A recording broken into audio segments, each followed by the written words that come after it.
ಅಂದ್ರೆ ನಾವು 3000 ರುಪೀಸ್ದು wallet recharge ಮಾಡಿಸ್ಕೊಂಡ್ರೆ ಫ್ಯಾಮಿಲಿಗೆ ಫ್ರೀ ಇರುತ್ತೆ ವಿಸಿಟ್. ಅಕ್ಷಯ ಕಲ್ಪ ಯಾವುದಾದ್ರೂ ಫಾರ್ಮ್ಗೆ ಹೋಗ್ಬೋದು. ಸೊ ನಮ್ಮಲ್ಲಿ ಪ್ರಪಂಚದಲ್ಲೇ ತಗೊಳ್ಳೋದಾದ್ರೆ ಹತ್ರ ಒಂದು 15,000-20,000 ಜೇನ್ ಜಾತಿಗಳಿದಾವೆ.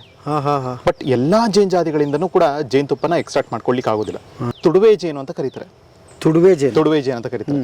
ಸೊ ನೋಡಿ, ಈ ಒಂದು ಬಾಕ್ಸ್ ಇದೆಯಲ್ಲ, ಈ ಒಂದು ಬಾಕ್ಸ್ ಅಲ್ಲಿ ನಾವು ವರ್ಷಕ್ಕೆ ಏನಿಲ್ಲ ಅಂದ್ರೂ ಒಂದು 7-8 kg ಜೇನುತುಪ್ಪನ ಹಾರ್ವೆಸ್ಟ್ ಮಾಡ್ಬೋದು. ಯೂಶಲ್ ಆಗಿ ಮಳೆಗಾಲದಲ್ಲಿ ಜೇನುಗಳು ಹುಟ್ಟಿಯಿಂದ ಹೊರಗಡೆ ಹೋಗ್ಲಿಕ್ಕೆ ಆಗೋದಿಲ್ಲ, ಯಾಕಂದ್ರೆ ಮಳೆ ಬರ್ತಾ ಇರುತ್ತೆ, ಹೂ ಕೂಡ ಇರೋದಿಲ್ಲ. ಸೊ ಅಂಥ ಟೈಮಲ್ಲಿ ಜೇನುತುಪ್ಪ ಸ್ಟೋರ್ ಆಗಿತ್ತು ಅಂದರೆ ಅದನ್ನು ಆಹಾರವಾಗಿ ಬಳಸ್ಕೊಳ್ಳುತ್ತೆ. ಅದಕ್ಕೋಸ್ಕರ ಜೇನುತುಪ್ಪನ ಸ್ಟೋರ್ ಮಾಡೋಂಥದ್ದು. ಜೇನುತುಪ್ಪ ಪ್ರೊಡ್ಯೂಸ್ ಮಾಡೋದು ಮನುಷ್ಯರಿಗೋಸ್ಕರ ಅಲ್ಲ, ಅವಕ್ಕೋಸ್ಕರ.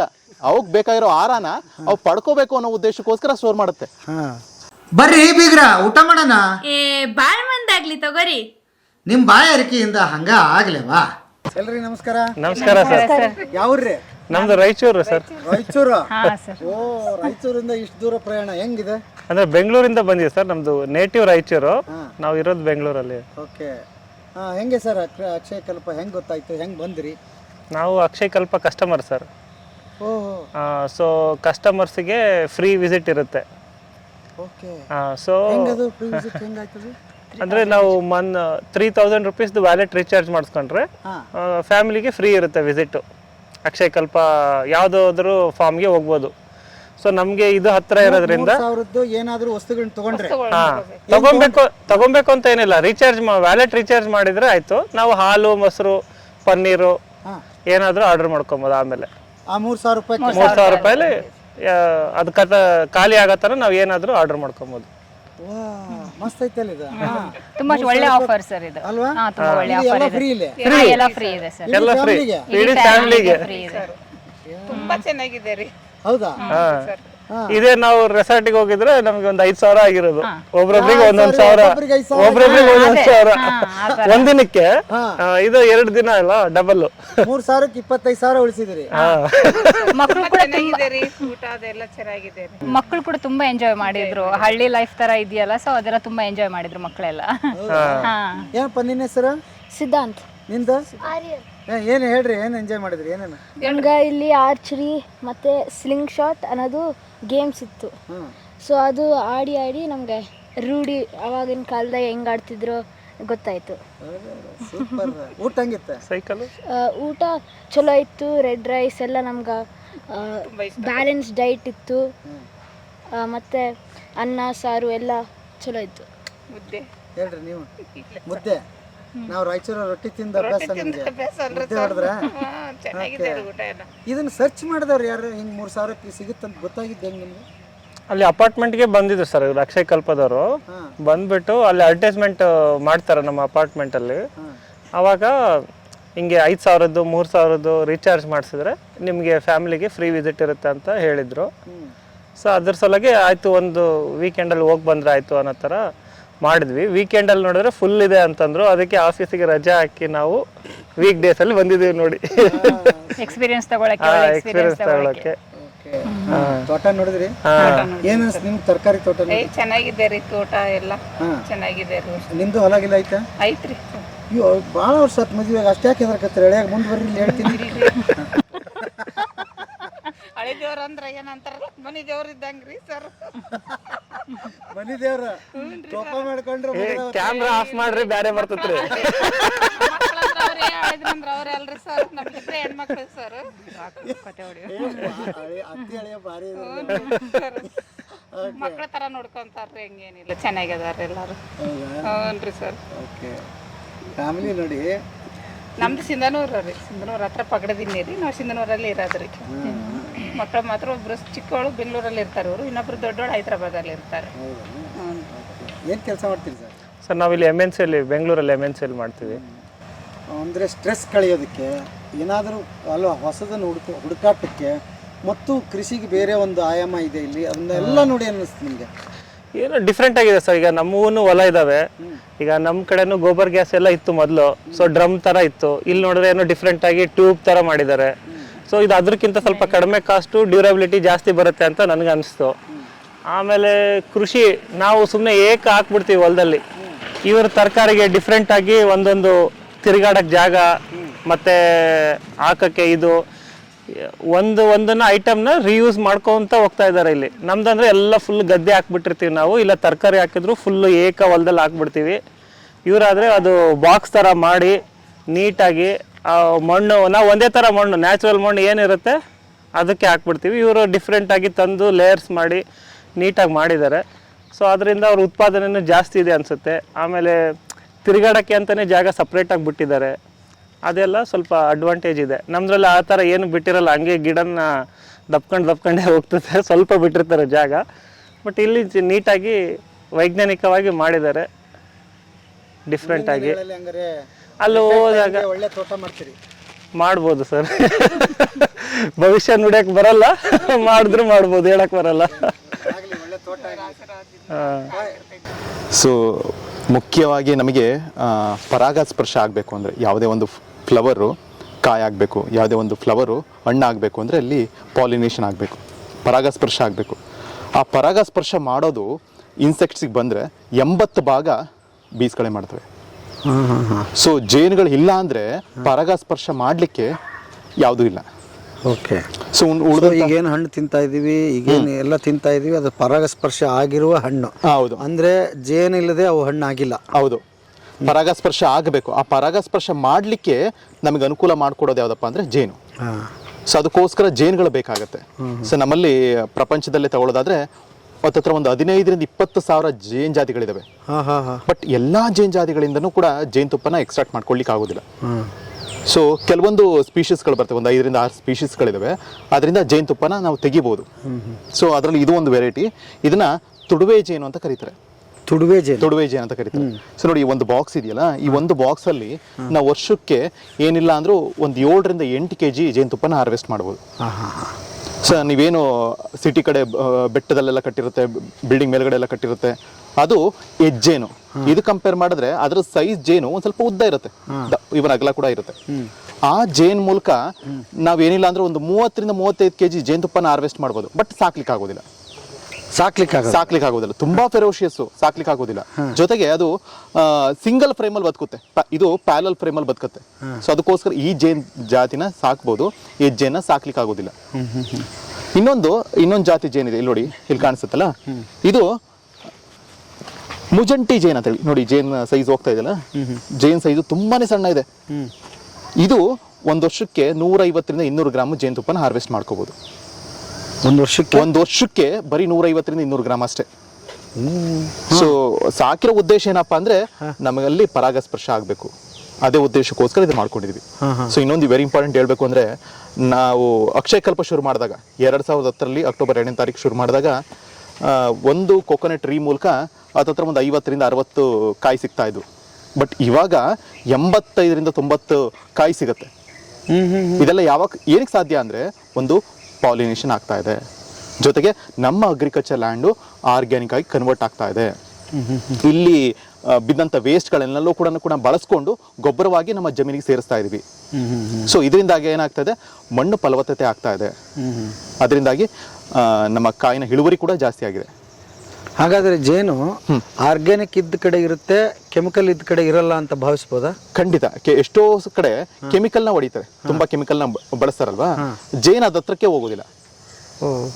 ಅದಕ್ಕೋಸ್ಕರ ನೀವು ಎಷ್ಟು ಕೆಮಿಕಲ್ನ ಬಳಸ್ತಲೇ ತರಕಾರಿನೇ ಆಗ್ಬೋದು, ಬೆಳೆಗಳನ್ನ ಬೆಳ್ಕೊಂಡ್ರು ನಿಮಗೆ ಅನುಕೂಲ. ಸೊ ಅಲ್ಲಿ ಜೇನು ಬರುತ್ತೆ, ಪರಾಗಸ್ಪರ್ಶ ಮಾಡುತ್ತೆ, ಇಳುವರಿ ಇನ್ನೂ ಕೂಡ ಜಾಸ್ತಿ ಆಗುತ್ತೆ. ಸೊ ಕೆಮಿಕಲ್ನ ಬಳಸ್ತಾ ಹೋದದ್ದು ಏನಾಗುತ್ತೆ, ಮಣ್ಣಾಳಾಗತ್ತೆ, ಜೊತೆಗೆ ತಿನ್ನುವಂಥ ವೆಜಿಟೇಬಲ್ ಕೆಮಿಕಲ್ನ ತಿನ್ಬೇಕಾಗತ್ತೆ, ಜೊತೆಗೆ ಅಲ್ಲಿ ಜೇನು ಬರೋದೇ ಇಲ್ಲ, ಪರಾಗಸ್ಪರ್ಶ ಆಗೋದೇ ಇಲ್ಲ. ಸೊ ಇಷ್ಟೆಲ್ಲ ಡಿಸ್ಅಡ್ವಾಂಟೇಜಸ್ ಇದೆ ನಾವು ಕೆಮಿಕಲ್ನ ಬಳಸಿದ್ರೆ. ಈ ಜೇನುಗಳು ಈಗ ಹೆಜ್ಜೇನು ಅಂತ ಹೇಳ್ತಿದ್ರಿ, ತನ್ನಿಂದ ತಾನೇ ಬಂದು ಇಟ್ಟು ಅವಕ್ಕೂ ಕೂಡ ಅನ್ವಯಿಸುತ್ತಾ, ಬರೀ ಇಂಥದಕ್ಕೆ ಸಾಕಿದ್ದಕ್ಕೆ ಮಾತ್ರ ಅನ್ವಯಿಸುತ್ತಾ ಇದು? ಯಾವ ರೀತಿ?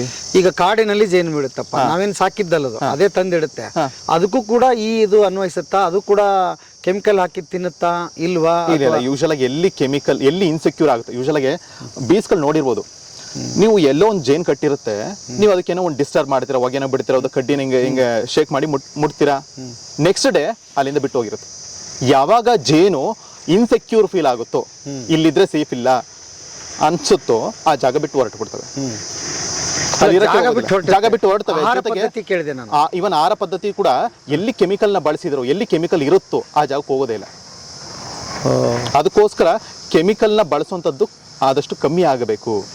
ನಮ್ಮ ಜಮೀನನ್ನ ನಾವು ಆದಷ್ಟು ಕೆಮಿಕಲ್ನ ಬಳಸ್ಕೊಳ್ಳೋದ್ರೆ ನಾವು ಬೆಳೆಯೋದ್ರಿಂದ ಏನಾಗುತ್ತೆ, ಮಣ್ಣು ಚೆನ್ನಾಗಿರುತ್ತೆ, ತರಕಾರಿ ಚೆನ್ನಾಗಿರುತ್ತೆ, ಜೊತೆಗೆ ಪರಾಗಸ್ಪರ್ಶನೂ ಆಗುತ್ತೆ. ಅದಕ್ಕೋಸ್ಕರ ತುಂಬಾನೇ ಅನುಕೂಲ. ಕೆಮಿಕಲ್ನ ಬಳಸಲೇ ನಾವು ತರಕಾರಿ ಬೆಳೆಯೋದಾಗ್ಬೋದು ಅಥವಾ ಬೇರೆ ಯಾವುದೇ ಕ್ರಾಪ್ನ ಬೆಳೆಯೋದು ತುಂಬಾನೇ ಒಳ್ಳೇದು. ಮತ್ತು ನಾವು ಗಮನಿಸ್ತಾ ಇರ್ತೀವಿ ಈ ಜೇನು ನಾನು ನೋಡ್ದಂಗೆ ತೋಟದಲ್ಲಿ ಅಥವಾ ನೀರಾವರಿ ವ್ಯವಸ್ಥೆ ಇರೋ ಕಡೆ ಅಥವಾ ಅದರ ತಿಳುವಳಿಕೆ ಇರೋ ಕಡೆ ಬೆಳೀತಾರೆ. ಸುಮಾರು 90%ಗಿಂತ ಮೇಲೆ ಅನ್ಕೋಬಹುದು. ನಾವು ಯಾವ ರೈತರು ಈ ಜೇನು ಸಾಕಿ ಕೃಷಿ ಮಾಡೇ ಇಲ್ಲ. ಹೆಂಗೆ ಹೇಳ್ತೀರಿ ಅದಕ್ಕೆ? ಹೇಗೆ ಯೂಶಲ್ ಆಗಿ ನೋಡಿ, ನಾವು ಬೆಳೆಯುವಂಥ ಎಷ್ಟೋ ತರಕಾರಿಗಳಿದಾವಲ್ಲ, ಈ ಕೆಲವೊಂದು ತರಕಾರಿಗಳಿಗೆ ಪಾಲಿನೇಷನ್ ಅವಶ್ಯಕತೆನೇ ಇಲ್ಲ, ಪರಾಗಸ್ಪರ್ಶ ಅವಶ್ಯಕತೆನೇ ಇಲ್ಲ. ಬಟ್ ಕೆಲವು ತರಕಾರಿಗಳು ನೀವು ನೋಡ್ಬೋದು, ಹೀರೆಕಾಯಿ ಮತ್ತೆ ಹಾಗಲಕಾಯಿ ಎಲ್ಲ ಇದಾವಲ್ಲ, ಇಂಥ ಕ್ರೀಪರ್ಸ್ ಬೆಳೆಗಳಿಗೆ ಜೇನಿನ ಅವಶ್ಯಕತೆ ತುಂಬಾನೇ ಇದೆ. ಅಲ್ಲಿ ಪರಾಗಸ್ಪರ್ಶ ಆಗಲೇಬೇಕು. ಆಲ್ಮೋಸ್ಟ್ ಎಲ್ಲಾ ತರ ಹಣ್ಣಿನ ಬೆಳೆಗಳು ಇದಾವಲ್ಲ, ಆ ಹಣ್ಣಿನ ಬೆಳೆಗಳಿಗೆ ಪರಾಗಸ್ಪರ್ಶ ಆಗಲೇಬೇಕು. ಅದು ಮಾಡುವಂಥದ್ದು ಜೇನು. ಸೊ ಅದಕ್ಕೋಸ್ಕರ ಬೇಕಾಗತ್ತೆ. ಸೊ ಬರೀ ನಮ್ ತಿನ್ನುವಂಥ ಫುಡ್ಗೆ ಅಷ್ಟೇ ಅಲ್ಲ ಜೇನು, ಇವನ್ ನಾವು ತಿಂದೇ ಇರೋಂಥ ಫುಡ್ಗಳು, ಕಾಡು ಪ್ರಾಣಿಗಳಿದಾವೆ, ಸೊ ಅವಕ್ಕೆಲ್ಲವಕ್ಕೂ ಫುಡ್ ಬೇಕಲ್ಲ, ತರಕಾರಿ ತಿನ್ಬೇಕಲ್ಲ, ಏನೋ ಕ್ರಾಪ್ನ ತಿನ್ಬೇಕಲ್ಲ, ಅಲ್ಲೆಲ್ಲ ಪಾಲಿನೇಷನ್ ಮಾಡುವಂಥದ್ದು ಇದು. ಒಂದು ಎಕೋಸಿಸ್ಟಮ್ಮು ಸಸ್ಟೈನ್ ಎಕೋಸಿಸ್ಟಮ್ ಬ್ಯಾಲೆನ್ಸ್ ಆಗಬೇಕು ಅಂದ್ರೆ ಅಲ್ಲಿ ಜೇನು ಇರಲೇಬೇಕಾಗತ್ತೆ. ಬರೀ ನಾವು ತಿನ್ನುವಂಥ ಪದಾರ್ಥಗಳಿಗೆ ಮಾತ್ರ ಜೇನು ಬೇಕು ಅಂತಲ್ಲ, ನಾವು ತಿನ್ನುವಂಥ ಪದಾರ್ಥಗಳಿಗೆ ಪರಾಗಸ್ಪರ್ಶ ಬೇಕು ಅಂತಲ್ಲ, ನಾವು ತಿಂದೇ ಇರುವಂಥದ್ದು ಎಷ್ಟೋ ಪದಾರ್ಥಗಳಿದಾವೆ, ಅಲ್ಲೆಲ್ಲವೂ ಕೂಡ ಪಾಲಿನೇಷನ್ ಮಾಡ್ತಾ ಇದೆ. ಅದಕ್ಕೋಸ್ಕರ ಎಕೋಸಿಸ್ಟಮ್ ಬ್ಯಾಲೆನ್ಸ್ ಆಗಿ ಇದೆ. ಈಗ ನೀವು ಸಾಕಿದಿರಿ ಇವನ್ನ, ಇವು ಯಾವಾಗ ಹೊರಗೆ ಅವಾಗ ಹೋಗ್ತಾವ, ನೀವು ಬಿಡ್ತೀರಾ? ಹಾಗೆ ನಾವ್ ಏನ್ ಮಾಡ್ತೀವಿ, ಎಲ್ಲೋ ಒಂದು ಜೇನ್ ಕಟ್ಟಿರುತ್ತೆ ಅನ್ಕೊಳ್ಳಿ, ರಾಣಿ ಜೇನ್ನ ಇದೆಯಲ್ಲ, ಆ ರಾಣಿ ಜೇನ್ನ ತೆಗೆದು ಒಂದು ಬಾಕ್ಸಿಗೆ ಇಡ್ತೀವಿ. ಎಲ್ಲಾ ಸೈನಿಕ ಜೇನುಗಳು ಅದ್ರ ಜೊತೆ ಇರ್ತಾವಲ್ಲ, ಎಲ್ಲವೂ ಕೂಡ ಆ ಬಾಕ್ಸಿಗೆ ಬರುತ್ತೆ. ಎಲ್ಲಾ ಜೇನು ಶಿಫ್ಟ್ ಮಾಡುವಂತ ಅವಶ್ಯಕತೆ ಇಲ್ಲ. ರಾಣಿ ಜೇನು ತೆಗೆದ್ರೆ ಸಾಕು, ರಾಣಿ ಜೇನು ತೆಗೆದು ಬಾಕ್ಸಿಗೆ ಹಾಕ್ತಿವಿ, ಎಲ್ಲ ಸೈನಿಕ ಜೇನುಗಳು ಆ ಬಾಕ್ಸಿಗೆ ಬಂದು ಕೂತ್ಕೊಳ್ತವೆ. ಸೊ ಈ ಬಾಕ್ಸ್ ಅಲ್ಲಿ ನಾವೇನ್ ಮಾಡ್ತೀವಿ, ಒಂದು ರೆಕ್ಟಾಂಗ್ಯುಲರ್ ಫ್ರೇಮ್ ನ ಕೊಟ್ಟಿರ್ತೀವಿ. ಆ ಫ್ರೇಮ್ ಅಲ್ಲಿ ಹುಟ್ಟಿನ ಕಟ್ಕೊಂಡು, ಜೇನು ಹುಟ್ಟಿನ ಕಟ್ಕೊಂಡು ಅಲ್ಲಿ ಜೇನುತುಪ್ಪನ ಸ್ಟೋರ್ ಮಾಡ್ತಾ ಹೋಗುತ್ತೆ. ಖಂಡಿತ ತೋರಿಸ್ತೀನಿ. ಸೊ ಆ ಪ್ಲೇಸ್ ಸೆಕ್ಯೂರ್ ಆಗಿತ್ತು ಅಂದ್ರೆ ಖಂಡಿತ ಜೇನು ಅಲ್ಲೇ ಕಟ್ಟುತ್ತೆ, ಅಲ್ಲೇ ಇರುತ್ತೆ, ಅಲ್ಲೇ ಬದುಕುತ್ತೆ. ಸೆಕ್ಯೂರ್ ಅಂದ್ರೆ ಡಿಸ್ಟರ್ಬ್ ಇರಬಾರ್ದು, ಇರುವೆಗಳ ಕಾಟ ಇರಬಾರ್ದು, ನಾವು ಪದೇ ಪದೇ ಅದನ್ನ ಎತ್ತಿ ನೋಡಬಾರ್ದು. ಸೊ ಡಿಸ್ಟರ್ಬ್ ಮಾಡಿದಾಗ ಏನಾಗುತ್ತೆ, ಅದು ಕಾಲೋನಿ ಬಿಟ್ಟು ಹೊರಗಡೆ ಹೋಗುವಂತ ಚಾನ್ಸ್ ಇರುತ್ತೆ. ಅದಕ್ಕೋಸ್ಕರ ಜೇನ ಎಷ್ಟು ಸೆಕ್ಯೂರ್ ಆಗಿರುತ್ತೋ ನೋಡಿ. ಹೆಜ್ಜೆನೆಲ್ಲ ಮಾಮೂಲಿ ಜಾಗದಲ್ಲಿ ಕಟ್ಟೋದೇ ಇಲ್ಲ, ತುಂಬಾ ಎತ್ತರಾಗಿರುವಂತ ಪ್ರದೇಶದಲ್ಲಿ, ಮನುಷ್ಯರು ಏನು ಒಡನಾಟ ಇಲ್ಲದೆ ಇರುವಂತ ಜಾಗದಲ್ಲಿ ಕಟ್ಟುತ್ತೆ. ಸೊ ಸೆಕ್ಯೂರ್ಡ್ ಇರುವಂತ ಪ್ಲೇಸ್ ನ ಹುಡ್ಕೊಳ್ಳುತ್ತೆ, ಕಟ್ಟುತ್ತೆ. ಈಗ ಹೊರಗಡೆ ಹೋಗ್ತಾವಲ್ಲ, ಹೊರಗಡೆ ಹೋಗುತ್ತಾ ಇವು? ಖಂಡಿತ ಹೊರಗೆ ಸ್ಪರ್ಶ ಮಾಡೋದಕ್ಕೆ ಹೋಗುತ್ತೆ. ಅದು ಹಂಗೆ ಹೋಗ್ಬಿಡಲ್ವಾ? ಅಥವಾ ಈ ತೋಟ ಬಿಟ್ಟು ಇನ್ನೊಂದು ತೋಟ, ಇನ್ನೊಂದ್ ಕಡೆ ಸಿಕ್ತು ಅಂತ ಹುಡುಕೊಂಡು? ನಾನು ಆಗ್ಲೇ ಹೇಳಿದೆ, ಇಲ್ಲಿಂದ ಹೊರಗಡೆ ಹೋಗೋ ಜೇನುಗಳು ಮತ್ತೆ ಇಲ್ಲಿಗೆ ಬರುತ್ತೆ. ಕಾರಣ ಏನಪ್ಪಾ ಅಂದ್ರೆ, ಕ್ವೀನ್ ಬಿ ಇದೆಯಲ್ಲ, ರಾಣಿ ಜೇನು ಇದೆಯಲ್ಲ, ರಾಣಿ ಜೇನು ಒಂದು ಫೆರಮೋನ್ ರಿಲೀಸ್ ಮಾಡುತ್ತೆ, ಒಂದು ಸ್ಮೆಲ್ ನ ರಿಲೀಸ್ ಮಾಡುತ್ತೆ. ಆ ಸ್ಮೆಲ್ ಮೂಲಕ ಇಲ್ಲಿಂದ ಹೊರಗಡೆ ಹೋಗುವಂತ ವರ್ಕರ್ ಬೀಸ್ಗಳು ಮತ್ತೆ ಇಲ್ಲಿಗೆ ಬಂದು ಕೂತ್ಕೊಳ್ಳುತ್ತೆ. ಒಂದು ಇನ್ನೊಂದೇನಪ್ಪಾ ಅಂದ್ರೆ, ಜೇನುಗಳಿಗೆ ಮೆಮೊರಿ ಪವರ್ ಇದೆ, ಪ್ರತಿಯೊಂದು ಕೂಡ ನೆನ್ಪಿಟ್ಕೊಳ್ತವೆ. ಸೊ ಯಾವ ಡೈರೆಕ್ಷನ್, ಸೂರ್ಯನ ಡೈರೆಕ್ಷನ್ ಎಷ್ಟಿದೆ, ಸುತ್ತಮುತ್ತ ಗಿಡ ಮರಗಳು ಏನಿದೆ, ಪ್ರತಿಯೊಂದು ಕೂಡ ನೆನ್ಪಿಟ್ಕೊಳ್ಳುವಂಥ ಶಕ್ತಿ ಇದೆ. ಅದಕ್ಕೋಸ್ಕರ ಇಲ್ಲಿಂದ ಹೊರಗಡೆ ಹೋಗುವಂಥ ಜೇನುಗಳು ಮತ್ತೆ ಇದೇ ಕಾಲೋನಿಗೆ ಬರುತ್ತೆ. ಆ ಥರ ಇರುತ್ತೆ. ಓಕೆ, ಹಾಗಾದ್ರೆ ಎಲ್ಲರೂ ಜೇನು ಸಾಕೋ ಅವಶ್ಯಕತೆ ಇದೆ ಅಂತೀರಿ? ಖಂಡಿತ. ಮುಂಚೆ ಎಲ್ಲ ಜೇನು ಸಾಕುವಂತ ಅವಶ್ಯಕತೆನೇ ಇರಲ್ಲ, ಯಾಕಂದ್ರೆ ನಮ್ಮ ಕ್ರಾಪ್ಸ್ ಅಷ್ಟು ಚೆನ್ನಾಗಿತ್ತು, ಏನೋ ಗಿಡ ಮರಗಳನ್ನ ಕಟ್ ಮಾಡ್ತಾ ಇರಲಿಲ್ಲ, ಚೆನ್ನಾಗಿ ದಟ್ಟವಾಗಿತ್ತು. ಸೊ ಜೇನಿಗೂ ಕೂಡ ಡಿಸ್ಟರ್ಬ್ ಮಾಡ್ತಾ ಇರಲಿಲ್ಲ, ಚೆನ್ನಾಗಿ ಬೆಳ್ಕೋತಾ ಇತ್ತು. ಬಟ್ ಇವಾಗ ಎಷ್ಟೋ ಕಡೆ ಜೇನುಗಳೇ ಇಲ್ಲ. ಸೊ ಎಷ್ಟೋ ಕೆಮಿಕಲ್ನ ಬಳಸ್ತಾ ಇದೀವಿ, ಸೊ ತುಂಬಾ ಡಿಸ್ಟರ್ಬ್ ಮಾಡ್ತಾ ಇದೀವಿ, ಎಷ್ಟೋ ಕಡೆ ಜೇನುಗಳ ಇಲ್ವೇ ಇಲ್ಲ. ಅದಕ್ಕೋಸ್ಕರ ಪರಾಗಸ್ಪರ್ಶ ಕಮ್ಮಿ ಆಗಿ ಇಳುವರಿ ಕೂಡ ಕಮ್ಮಿ ಆಗ್ತಾ ಬರ್ತಾ ಇದೆ. ಅದಕ್ಕೋಸ್ಕರ ಜೇನು ಸಾಕೋದ್ರಿಂದ ಅನುಕೂಲ ಏನಪ್ಪಾ ಅಂದ್ರೆ, ಒಂದು ಪರಾಗಸ್ಪರ್ಶ ಆಗುತ್ತೆ, ಇನ್ನೊಂದು ನಮಗೆ ಜೇನುತುಪ್ಪನೂ ಸಿಗುತ್ತೆ. ಆ ಉದ್ದೇಶಕ್ಕೋಸ್ಕರ ಜೇನ್ನ ಸಾಕೋದ್ರೆ ತುಂಬಾನೇ ಒಳ್ಳೇದು. ಸೊ ಪ್ರತಿದಿನ ಅದನ್ನ ಡಿಸ್ಟರ್ಬ್ ಮಾಡಬಾರ್ದು ಅನ್ನೋ ಉದ್ದೇಶಕ್ಕೋಸ್ಕರ ಇದನ್ನ ಕಸ್ಟಮೈಸ್ಡ್ ಮಾಡಿ ನಾವು ಮಾಡಿರೋಂಥದ್ದು. ನೋಡಿ ಅಲ್ಲೂ ಒಂದು ಬಾಕ್ಸ್ ಇದೆ, ಬಟ್ ಆ ಬಾಕ್ಸ್ ಈ ಕಡೆ ಬನ್ನಿ, ಇಲ್ಲಿ ಬನ್ನಿ. ಸೊ ನೋಡಿ, ಇದು ಗ್ಲಾಸ್ ಇದೆ, ಇದೊಂದು ರೆಕ್ಟಾಂಗ್ಯುಲರ್ ಒಂದು ಫ್ರೇಮ್ನ ಅದು ಕೊಡ್ತೀವಿ. ಆ ಫ್ರೇಮ್ಗೆ ಈ ತರ ಹುಟ್ಟಿನ ಕಟ್ಕೊಳ್ಳುತ್ತೆ, ಹುಟ್ಟಿ ಕಟ್ಕೊಂಡಾದ್ಮೇಲೆ ಅದಕ್ಕೆ ಜೇನುತುಪ್ಪನ ಸ್ಟೋರ್ ಮಾಡ್ತಾ ಹೋಗುತ್ತೆ. ಸೊ ಇದು ಬ್ರೂಡಿಂಗ್ ಚೇಂಬರ್ ಅಂತ ಹೇಳಿ ಇಲ್ಲಿದೆಯಲ್ಲ, ಇದು ಹನಿ ಚೇಂಬರ್. ಇಲ್ಲಿ ಏನ್ ಜೇನ್ ಕಟ್ಟುತ್ತಾ ಜೇನುತುಪ್ಪ ಕಟ್ಟುತ್ತೋ ಅದನ್ನ ಮಾತ್ರ ನಾವು ಎಕ್ಸ್ಟ್ರಾಕ್ಟ್ ಮಾಡ್ತಾ ಇದೀವಿ. ಇಲ್ಲೇನ್ ಕಟ್ಟುತ್ತೋ ಅದು ನಾವು ಎಕ್ಸ್ಟ್ರಾಕ್ಟ್ ಮಾಡ್ತಾ ಇಲ್ಲ, ಅದು ಜೇನುಗಳಿಗೆ. ಹೌದಾ? ಸೊ ಇದನ್ನ ಹನಿ ಚೇಂಬರ್ ಅಂತ ಕರಿತೀವಿ, ಇದು ಬ್ರೂಡಿಂಗ್ ಚೇಂಬರ್ ಅಂತ ಕರಿತೀವಿ. ಇಲ್ಲಿ ಮೊಟ್ಟೆ ಇಡುವಂತ ಕೆಲಸದ್ದು, ಅದು ಕಾಲಿನ ಡೆವಲಪ್ ಮಾಡ್ಕೊಳ್ಳೋ ಅಂತ ಕೆಲಸ ಇಲ್ಲಿ ಮಾಡುತ್ತೆ. ಈ ಮೇಲಿನ ತೆಗೆಯೋದಾದ್ರೂ ಅಧಿಕೃತನ ಅದು ಆಕ್ಚುಲಿ ಹೌದು, ಎಕ್ಸಸ್ ಅದು ನೋಡಿ, excess ತೆಗಿತಾ ಇದೀವಿ. ಇಲ್ಲೂ ಸ್ಟೋರ್ ಮಾಡುತ್ತೆ. ಇಲ್ಲಿ ನಾವು ಜೇನ ಎಕ್ಸ್ಟ್ರಾಕ್ಟ್ ಮಾಡ್ತಾ ಇಲ್ಲ, ಜೇನುತುಪ್ಪ ನಾವು ತೆಗಿತಾ ಇಲ್ಲ. ಇಲ್ಲಿ ಏನ್ ಸ್ಟೋರ್ ಮಾಡುತ್ತೋ ಆ ಜೇನುತುಪ್ಪ ಮಾತ್ರ ನಾವು ಎಕ್ಸ್ಟ್ರಾಕ್ಟ್ ಮಾಡ್ತಾ ಇದೀವಿ. ಅಧಿಕವಾಗಿರುವಂತ ಜೇನುತುಪ್ಪನ ಮಾತ್ರ ನಾವು ತೆಗಿತಾ ಇದೀವಿ. ಅದನ್ನು ತೆಗಿಬಹುದಾ? ಸೊ ಇದನ್ನು ತೆಗಿಬಹುದು. ಸೊ ಬೀಸ್ಗಳಿಗೆ ಡಿಸ್ಟರ್ಬ್ ಆಗುತ್ತೆ. ಸೊ ಅದಕ್ಕೋಸ್ಕರ ಜೊತೆಗೆ ಏನಕ್ಕೆ ಜೇನುತುಪ್ಪ ಸ್ಟೋರ್ ಮಾಡುತ್ತೆ ಗೊತ್ತಾ? ಜೇನುತುಪ್ಪ ಏನಕ್ಕೆ ಸ್ಟೋರ್ ಮಾಡಬೇಕು ಗೊತ್ತಿಲ್ಲ. ಯೂಶಲಾಗಿ ಮಳೆಗಾಲದಲ್ಲಿ ಜೇನುಗಳು ಹುಟ್ಟಿಯಿಂದ ಹೊರಗಡೆ ಹೋಗ್ಲಿಕ್ಕೆ ಆಗೋದಿಲ್ಲ, ಯಾಕಂದ್ರೆ ಮಳೆ ಬರ್ತಾ ಇರುತ್ತೆ, ಹೂ ಕೂಡ ಇರೋದಿಲ್ಲ. ಸೊ ಅಂಥ ಟೈಮಲ್ಲಿ ಜೇನುತುಪ್ಪ ಸ್ಟೋರ್ ಆಗಿತ್ತು ಅಂದ್ರೆ ಅದನ್ನ ಆಹಾರವಾಗಿ ಬಳಸ್ಕೊಳ್ಳುತ್ತೆ. ಅದಕ್ಕೋಸ್ಕರ ಜೇನುತುಪ್ಪನ ಸ್ಟೋರ್ ಮಾಡೋಂಥದ್ದು. ಜೇನುತುಪ್ಪ ಪ್ರೊಡ್ಯೂಸ್ ಮಾಡೋದು ಮನುಷ್ಯರಿಗೋಸ್ಕರ ಅಲ್ಲ, ಅವಕ್ಕೋಸ್ಕರ. ಅವಕ್ಕೆ ಬೇಕಾಗಿರೋ ಆಹಾರನ ಅವು ಪಡ್ಕೋಬೇಕು ಅನ್ನೋ ಉದ್ದೇಶಕ್ಕೋಸ್ಕರ ಸ್ಟೋರ್ ಮಾಡುತ್ತೆ. ನಾವು ಅದಕ್ಕೆ ಆಮರಿಸಿ ತಿಂತಾ ಇದೀವಿ. ಅದಕ್ಕೋಸ್ಕರನೇ ನೋಡಿ, ಜೇನುತುಪ್ಪ ಏನ್ ಸ್ಟೋರ್ ಆಗುತ್ತೋ ಹನಿ ಚೇಂಬರ್ ಅಲ್ಲಿ ಅದನ್ನ ಮಾತ್ರ ನಾವು ತೆಗಿತಾ ಇದೀವಿ, ಇದನ್ನ ತೆಗಿತಾ ಇಲ್ಲ. ಇವನ್ ತೆಗಿಬೇಕಾದ್ರೂ ಕೂಡ ಆ ಹುಟ್ಟಿನ ನಾವು ಡ್ಯಾಮೇಜ್ ಮಾಡೋದಿಲ್ಲ. ಏನ್ ಜೇನುತುಪ್ಪ ಸ್ಟೋರ್ ಮಾಡುತ್ತೋ ಅದು ಸ್ಟೋರ್ ಮಾಡಾದ್ಮೇಲೆ ಆ ಫ್ರೇಮ್ನ ನೀಟಾಗಿ ತೆಗೆದು ಅದ್ರ ಮೇಲ್ಗಡೆ ಲೇಯರ್ ಇದೆಯಲ್ಲ ಅದನ್ನ ನೀಟಾಗಿ ಕಟ್ ಮಾಡ್ತೀವಿ. ಕಟ್ ಮಾಡಿ ಸೆಂಟ್ರಿಫುಗಲ್ ಫೋರ್ಸ್ ಇರುವಂಥ ಒಂದು ಮಷಿನ್ಗೆ ಇಡ್ತೀವಿ. ಮಷಿನ್ಗೆ ಇಟ್ಬಿಟ್ಟು ರೊಟೇಟ್ ಮಾಡ್ತೀವಿ ಅಷ್ಟೇ. ಸೊ ಫೋರ್ಸಿಂದ ಜೇನುತುಪ್ಪ ಏನು ಸ್ಟೋರ್ ಆಗಿರುತ್ತೋ ಕೊಂಬಲ್ಲಿ ಆಚೆ ಬರುತ್ತೆ ಆಟೋಮೆಟಿಕ್ಕಾಗಿ. ಸೊ ಯಾವುದೇ ಡ್ಯಾಮೇಜ್ ಮಾಡ್ದಂಗೆ, ಯಾವುದೇ ಡಿಸ್ಟರ್ಬ್ ಮಾಡ್ದಂಗೆ ಜೇನುತುಪ್ಪನ ಹಾರ್ವೆಸ್ಟ್ ಮಾಡಿ ಅದೇ ಫ್ರೇಮ್ನ ಮತ್ತೆ ಇಲ್ಲಿ ಬಳಸ್ತೀವಿ. ಅವಾಗ ಇವು ಇರಲ್ವಾ ಹುಳ? ನೀವು ಇರುತ್ತೆ. ನಾವು ಫ್ರೇಮ್ನ ಇಲ್ಲಿ ಮಾತ್ರ ತೆಗಿತೀವಿ, ಫ್ರೇಮ್ನ ಇಲ್ಲಿ ತೆಗಿತಾ ಇಲ್ಲ. ಫ್ರೇಮ್ ಇಲ್ಲಿ ಇದೆಯಲ್ಲ, ಈ ಫ್ರೇಮ್ನ ಮಾತ್ರ ತೆಗಿತಾ ಇದೀವಿ. ಸೊ ಅಲ್ಲಿ ಜೇನುತುಪ್ಪ ಮಾತ್ರ ಸ್ಟೋರ್ ಆಗಿರುತ್ತೆ, ಅಲ್ಲಿ ಜೇನುಗಳು ಇರೋದಿಲ್ಲ. ಸೊ ಒಂದ್ಸರಿ ಸ್ಟೋರ್ ಮಾಡಿ ಸೀಲ್ ಮಾಡಿದ್ರೆ ಅಲ್ಲಿ ಇರೋದಿಲ್ಲ, ಎಲ್ಲ ಇಲ್ಲಿರುತ್ತೆ. ಕಾಲನಿ ಡೆವಲಪ್ ಮಾಡ್ಕೊಳ್ಳೋದ್ರ ಬಗ್ಗೆ ಫೋಕಸ್ ಮಾಡ್ತಾ ಹೋಗುತ್ತೆ. ಅಕಸ್ಮಾತ್ ನಾವು ಹುಟ್ಟಿನ ಡ್ಯಾಮೇಜ್ ಮಾಡಿದ್ವಿ, ಏನಾಗುತ್ತೆ, ಮತ್ತೆ ಆ ಹುಟ್ಟಿನ ಕಟ್ಟಬೇಕು, ಅದಾದ್ಮೇಲೆ ಜೇನುತುಪ್ಪನ ಸ್ಟೋರ್ ಮಾಡಬೇಕು. ಸೊ ಅದಕ್ಕೆ ಎನರ್ಜಿ ಜಾಸ್ತಿ ಬೇಕಾಗತ್ತೆ. ಸೊ ಅದಕ್ಕೋಸ್ಕರ ಈ ತರ ಮಾಡಿದ್ರೆ ಜೇನುತುಪ್ಪ ಪ್ರೊಡ್ಯೂಸ್ ಮಾಡೋದ್ರ ಬಗ್ಗೆ ಫೋಕಸ್ ಮಾಡುತ್ತೆ, ಜೇನುತುಪ್ಪ ಚೆನ್ನಾಗಿ ಪ್ರೊಡ್ಯೂಸ್ ಮಾಡುತ್ತೆ. ಎಷ್ಟು ದಿವಸ ಆಗುತ್ತೆ? ಎಷ್ಟು ಪ್ರತಿ 2 ರಿಂದ 3 ತಿಂಗಳು ಟೈಮಲ್ಲಿ ನಾವು ಹಾರ್ವೆಸ್ಟ್ ಮಾಡ್ಬೋದು. ವರ್ಷಕ್ಕೊಂದು 3 ಸಲ ಹಾರ್ವೆಸ್ಟ್ ಮಾಡ್ಬೋದು. ಸುತ್ತಮುತ್ತ ಫ್ಲವರ್ ಸೋರ್ಸ್ ಚೆನ್ನಾಗಿತ್ತು ಅಂದ್ರೆ ಇವನ್ 4 ಸಲ ಕೂಡ ಹಾರ್ವೆಸ್ಟ್ ಮಾಡ್ಬೋದು. ಇದ್ರಲ್ಲಿ ತಳಿಗಳು ಏನಾದ್ರೂ ಇದೆಯಾ ಜೇನು? ಖಂಡಿತ. ನೋಡಿ, ನಾನು ಈಗಲೇ ಹೇಳಿದ್ನಲ್ಲ, ತುಡುವೆ ಜೇನ್ನ ಸಾಕಬಹುದು. ಇದೆಯಲ್ಲ, ಇದು ತುಡುವೆ ಜೇನು. ಇನ್ನೊಂದು ಜೇನಿದೆ, ಯುರೋಪಿಯನ್ ತಳಿ ಅಂತೇಳಿ. ಅದು ತಳಿ ತುಡುವೆ ಜೇನ್ ತರನೇ, ಬಟ್ ಸೈಜ್ ಒಂದ್ ಸ್ವಲ್ಪ ಇದು ಕಂಪೇರ್ ಮಾಡಿದ್ರೆ ಒಂದ್ ಸ್ವಲ್ಪ ದೊಡ್ಡದಾಗಿರುತ್ತೆ. ಅದು ಕೂಡ ಸಾಕಬಹುದು. ಅದು 1 ವರ್ಷಕ್ಕೆ ಏನಿಲ್ಲ ಅಂದ್ರೂ 15 kg ಜೇನುತುಪ್ಪನ ಹಾರ್ವೆಸ್ಟ್ ಮಾಡ್ಬೋದು. ಸೊ ಅದು ಮುಜಂಟಿ ಜೇನು. ಅದು ಮುಜಂಟಿ ಜೇನು. ಕಡಿಮೆ ಬರುತ್ತೆ, ಅಷ್ಟು ಕಡಿಮೆ ಬರುತ್ತೆ. ಜೇನ್ ಸೈಜ್ ತುಂಬಾನೇ ಸಣ್ಣ, ತುಂಬಾ ನೋಡಿ ತುಂಬಾನೇ ಸಣ್ಣ ಇದೆ ಜೇನು. ಸೊ ಅದರಿಂದ 150 ರಿಂದ 200 ಗ್ರಾಮ್ ಅಷ್ಟೇ ಪಡಿಲಿಕ್ಕೆ ಸಾಧ್ಯ. ಇನ್ನೊಂದು ಹೇಳದ್ನಲ್ಲ ಹೆಜ್ಜೇನು, ಅದರಿಂದ 30 ರಿಂದ 35 kg ಜೇನುತುಪ್ಪನ ಹಾರ್ವೆಸ್ಟ್ ಮಾಡ್ಬೋದು, ಬಟ್ ಸಾಕ್ಲಿಕ್ಕೆ ಆಗೋದಿಲ್ಲ. ಇನ್ನೊಂದು ಕೋಲ್ ಜೇನ್ ಅಂತ ಇದೆ, ನೀವು ಹಳ್ಳಿ ಕಡೆ ಎಲ್ಲ ಕೇಳಿರ್ಬೋದು. ಅಮಾಸೆ ಉಣ್ಮೇಲೆ ಜಾಗ ಬದಲಾಯಿಸ್ತಾನೆ ಇರುತ್ತೆ ಅಂತೇಳಿ. ಆತರ ಬದಲಾಯಿಸೋದಿಲ್ಲ. ಯಾವಾಗ ಆಗ್ಲೇ ಹೇಳಿದೆ, ಜೇನು ಯಾವಾಗ ಇನ್ಸೆಕ್ಯೂರ್ ಫೀಲ್ ಆಗುತ್ತೋ ಅವಾಗ ಜಾಗ ಬದಲಾಯಿಸ್ತವೆ ಅಂತೇಳಿ. ಇನ್ನೊಂದು ಕೋಲ್ ಜೇನ್ ಅಂತ ಹೇಳಿದ್ನಲ್ಲ, ಆ ಕೋಲ್ ಜೇನು ಕೂಡ ಗುಣ ಏನಪ್ಪಾ ಅಂದ್ರೆ ಒಂದ್ ಜಾಗದಲ್ಲಿ ಇರೋದಿಲ್ಲ, ಜಾಗ ಬದಲಾಯಿಸ್ತಾನೇ ಇರುತ್ತೆ. ಅದಕ್ಕೋಸ್ಕರ ಅದ್ರನ್ನು ಕೂಡ ನಾವು ಸಾಕ್ಲಿಕ್ಕೆ ಆಗೋದಿಲ್ಲ. ಕೋಲ್ ಜೇನ್ನ ಕಟ್ಟತ್ತೆ, ಸ್ಟೋರ್ ಮಾಡತ್ತೆ, ಅಲ್ಲಿಂದ ಕಾಲನಿ ಬಿಟ್ಟು ಹೊರಡತ್ತೆ. ಸೊ ಅದಕ್ಕೋಸ್ಕರ ಅದನ್ನ ಸಾಕ್ಲಿಕ್ಕೆ ಆಗೋದಿಲ್ಲ. ಅಕಸ್ಮಾತ್ ನೀವು ಎಕ್ಸ್ಟ್ರಾಕ್ಟ್ ಮಾಡಿದ್ದೆ ಆಯ್ತು ಅಂದ್ರೆ 1 ವರ್ಷಕ್ಕೆ ಒಂದು 500 ಗ್ರಾಮ್ ಸಿಗುತ್ತೆ. ಈಗ ಜೇನ್ ಸಾಕೋರಾದ್ರೆ ಹೇಗೆ ಶುರು ಮಾಡ್ಬೇಕು? ಹೇಗಿದು ಏನೇನು?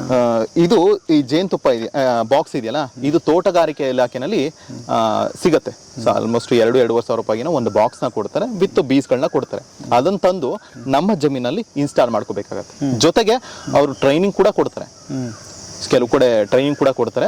ಸೊ ಟ್ರೈನಿಂಗ್ ತಗೊಂಡು ನೀವು ಜೇನ್ ಬಾಕ್ಸ್ನ ಇನ್ಸ್ಟಾಲ್ ಮಾಡಿದ್ರೆ ಅನುಕೂಲ ಆಗುತ್ತೆ. ಸೊ ಯಾಕಂದ್ರೆ ಪ್ರತಿ 20 ರಿಂದ 25 ದಿನಕ್ಕೆ ನನಗೆ ಕ್ಲೀನ್ ಮಾಡೋದು ಹೇಗೆ ಅಂತ ಗೊತ್ತಿರಬೇಕು. ಹನಿನ ಹಾರ್ವೆಸ್ಟ್ ಯಾವ ರೀತಿ ಮಾಡಬೇಕು ಅನ್ನೋದು ಗೊತ್ತಿರಬೇಕು. ಸೊ ಬೀಸ್ಗಳು ಸೇಫ್ ಆಗಿದೆಯೋ ಇಲ್ವೋ ಅನ್ನೋದನ್ನ ಚೆಕ್ ಮಾಡಕ್ ನನಗೆ ಗೊತ್ತಿರಬೇಕು.